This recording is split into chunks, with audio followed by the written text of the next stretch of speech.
I got to go on vacation for about the last 3 weeks, and it was amazing, but that's not what I'm talking about today. Hello and welcome to Assorted Meeples. I'm Phillip the Meeple on duty, and today we're going to be talking about a game that I played over my vacation. And I'm not going to talk about my vacation much because the monthly Meeple's coming up, and I'll probably give a little bit of highlights about my vacation and all that while we're in there rather than at this point, because it's not necessarily important to everybody. But I actually I took a bunch of games along. You can see previous videos of me packing away games and squirreling them away for fun.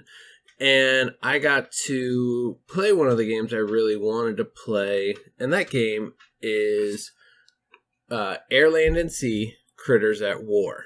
Now, I have the Critters at War variation because, I mean, look at the artwork. It is absolutely freaking gorgeous. And every level of this game has absolutely stunning artwork. I think no, it's not on this card. And then the sea. So, the way this game is played, you have 3 theaters that you are trying to play, take control of by the end of the hand. But yeah, just look at that art on every card. Every card is unique, and that is the great part about it. If you are not familiar with this game, Land, Air, and Sea is a 18-card game where you try to control 2 or 3 theaters by the end of the game. Each card has a type, so you either have land, air, or sea based on color, and then you also have a card strength, so 1 through 6.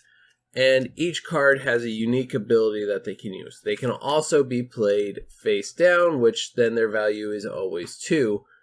But it allows you to move a C theater characters into non-C theaters. The unique twist of the game is that you can at any point cede victory to your opponent, and then they get less points for winning. So, hold on. This is the Supreme Commander, so this is the first player. And as you can see, if you lose at 6 cards or at 0 cards left in hand, you get 6 points.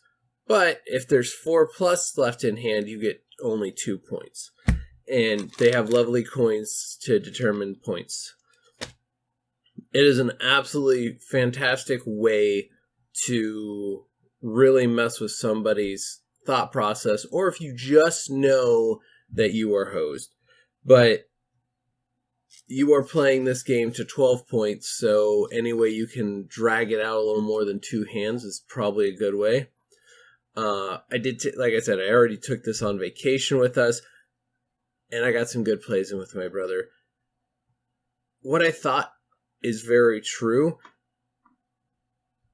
Against an equal opponent who knows the cards and knows how to be really creative with them and manipulate them to the best of their ability, this is a very good game that comes down to the last card played over who controls the most theaters of war. There was 2 hands that we gave mulligans, 1 each between me and my brother.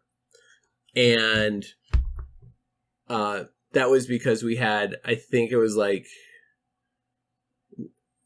all 3 6s, so the highest value cards, plus 4s and 5s for the other 3 cards. And at that point, even if you get creative, you just don't have the firepower to keep up with the other team that is blasting away at every theater. Only once was there a withdrawal, and that kind of cost my brother the game a little bit, but it was not a bad choice by him. I wound up winning the whole game overall, but he saw he wasn't losing or going to win it, so he chose to withdraw, and it was kind of interesting how that worked out. That's kind of all there is besides gorgeous artwork.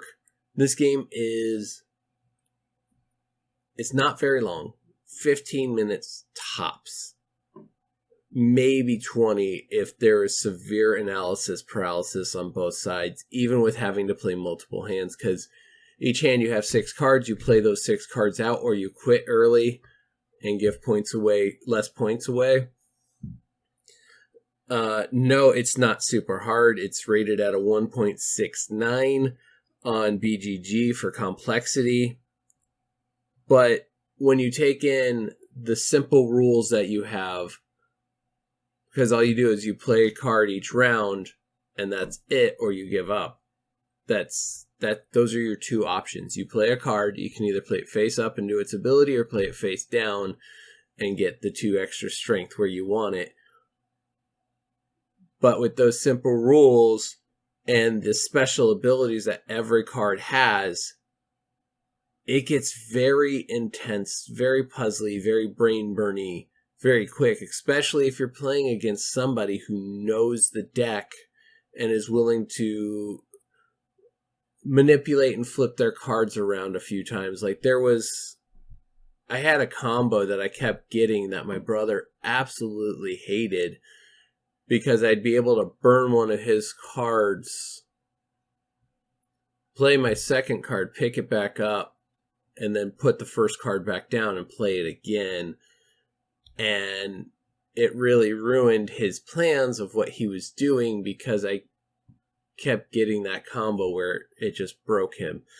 Kind of funny.